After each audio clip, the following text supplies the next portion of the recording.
What is going on, guys? It is Wrestlelamia here, back with some more news.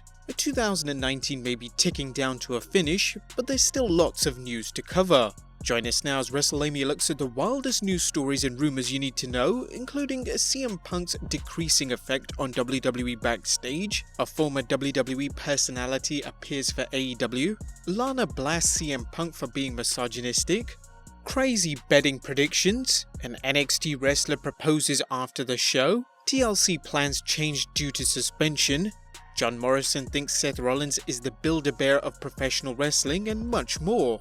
Be sure to subscribe and hit that notification bell for more videos like this.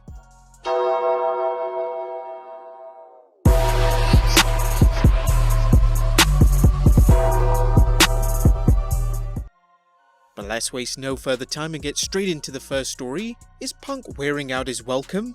If the ratings for the 10th December edition of WWE Backstage are any indication, CM Punk's presence isn't helping FS1's studio program. According to PW Insider's Mike Johnson, the 3rd December episode of WWE Backstage on FS1 brought in 127,000 viewers, down from last week's 138,000 viewers, so not even the return of CM Punk kept the series from dropping.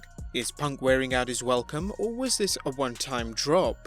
Next up, why Ortiz and Santana turned down the WWE for AEW.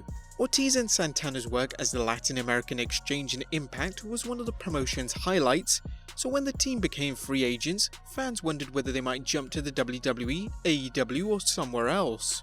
In a recent talk with Chris Van Vliet, now working as Proud and Powerful, discussed the road to AEW. We were about to turn down WWE. We sat down and we don't want to burn any bridge. We never want to burn down any bridge anywhere we go, because that's just not how you do business. You should keep every avenue open. We sit there and we're like, damn, they're making this really hard for us, right? The duo discussed the offer made to them by the WWE. It was for NXT with a guarantee to eventually go to the main roster. So we're like, alright man, dang. So ultimately what the decision was, we're like, do we want to be a part of something that's already established, or do we want to be part of something new and make history? Because no matter what happens with AEW, again, we are here to make it successful, but no matter what happens, we will always be a part of the first main event on the first television of AEW. We were like, do we want to be a part of history or just kind of fade into black? Even best case scenario in WWE, we're gonna be small fish in a big, you know what I mean, in an ocean, you know what I mean. There's so many people there and it would be an uphill battle. Not saying that we wouldn't be able to do it because we're confident in our abilities, but we could be a part of history. We could be a part of change, and we could be a part of history. We could be a part of change that literally you're seeing. It's changing wrestling for the better. No matter what happens with this company, it's changed wrestling for the better. It's continually changing for the better, and we were like, we want to make that change. It seems like Santana and Ortiz have made the right choice so far. What do you think of their decision to sign with AEW? Next up, Sean Waltman doesn't need singles recognition.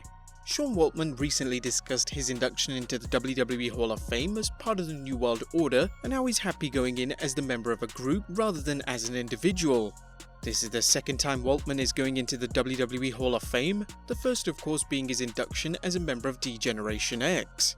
He discussed how he found about the honor, telling AfterBuzz TV's Michael Klaus, "About 3 weeks ago I got a call from Mark Carrano. He's the head of talent relations at WWE. Just out of default, when you see that number come up, in the past it's always been usually not for a good cause. A lot of times it's because you did something." Waltman admitted he almost didn't answer the phone, but he's glad he did. He's like, "Hey pal, you're going in the Hall of Fame again." That's a lot. Just one, just being inducted in the Hall of Fame in general. Twice is huge, back-to-back years is ridiculous. Waltman discussed going in as a member of a faction rather than an individual. "I have no desire whatsoever to stand up on that stage by myself and be inducted as a single. To be a part of something bigger and greater than yourself is just an amazing feeling to me. And I don't need that. I don't need that me, what about me? I've got plenty of me. I'm just happy to be a part of something greater than me. This is a tremendous honor, and a back-to-back induction is unusual for any WWE Hall of Famer. Do you think X-Pac belongs in the Hall of Fame as an individual too? Be sure to leave your comments down below. Next up, did the WWE leak the Viking Raiders TLC opponents? Raw Tag Team Champions the Viking Raiders have issued an open challenge for TLC, but it looks like the fans may know their opponents now, thanks to a WWE glitch. Ringside News' Felix Upton is reporting, "Thanks to some deep digging on WWE's website, we might know who their opponents will be. When looking at the code for the Viking Raiders WWE TLC announcement, something very interesting was found. It reads alt equals Viking Raiders vs Andrews and Webster, title equals Raw Tag Team Champions, the Viking Raiders to issue open challenge at WWE TLC this Sunday. Mark Andrews and Flash Morgan Webster are a tag team on NXT UK. They're also damn bloody good, and it would be very interesting to see them elevated to that spotlight. Of course, this might not be 100%, and some have noted that the coding relates to something else and not the mystery tag team. We're banking on the Street Profits to accept the open challenge, but this could be a huge opportunity for Andrews and Webster. I guess we'll only find out this Sunday." Next up, Lana calls out CM Punk. Recently, wrestling's hottest divorcee Lana blasted CM Punk after the straight-edge superstar offered his thoughts on booking the wrap-up for the Rusev vs Lashley storyline. "Loser keeps Lana match. Just booked you through Mania, chica. You're welcome." Lana tweeted, "I know you've been away from WWE for several years. Perhaps moving forward, you will favor WWE and FS1 by refraining from misogynistic comments like chica. Thank you."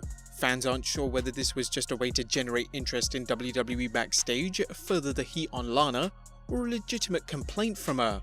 Perhaps Lana is looking to book her storyline beau Bobby Lashley into a program with CM Punk, preferably an MMA fight where Lashley holds a 15-2 record compared to Punk's Glass Joe-like record of 0-2.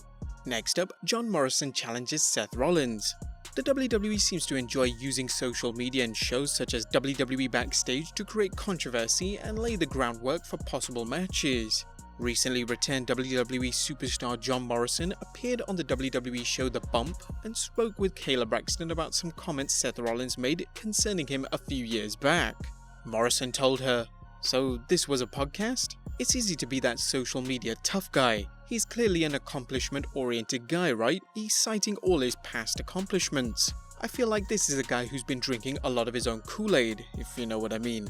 Sometimes you shouldn't be drinking that much of your own Kool-Aid. He likes to talk about how he's the best, which is not something original in wrestling, like Bret Hart, Mr. Perfect, HBK, Punk, Jericho. Everyone likes to say they're the best, but Rollins believes it and tweets about it and tells everybody about it, pretty much non-stop. I think he's a Build-A-Bear superstar. He's a combination of a lot of guys. A Morrison vs Rollins series could be outstanding if the WWE doesn't job Morrison out. If former WWE personality shows up on AEW Dark.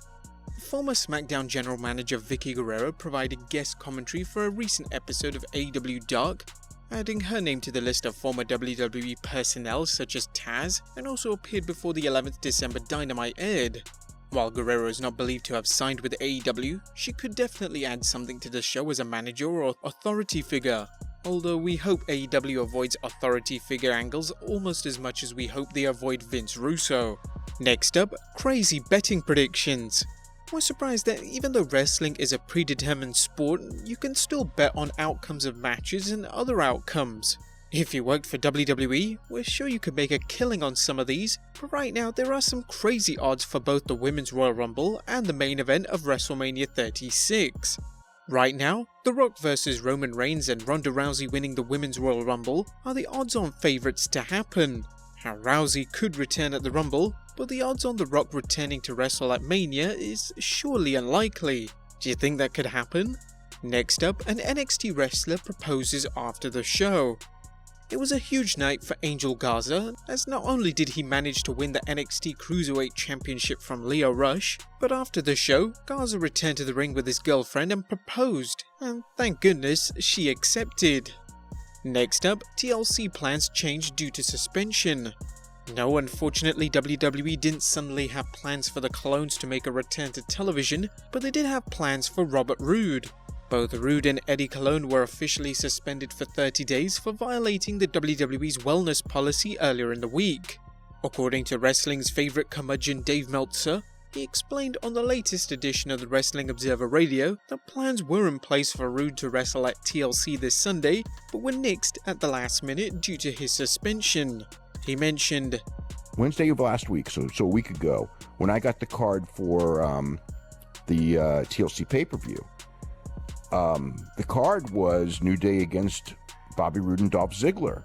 So that injury was not meant to be a long-term injury. There you go. So I think maybe one had nothing to do with the other. I think that the injury would have had nothing to do with it. And I think that because I was told against Bob, but when I was told New Day against Bobby Roode and Dolph Ziggler, I was also told there's a chance this could be changed. But there you have it, guys, the latest wrestling news. Be sure to leave your comments down below, subscribe if you haven't already, follow us on Instagram and Twitter, and I'll see you next time with some more wrestling content.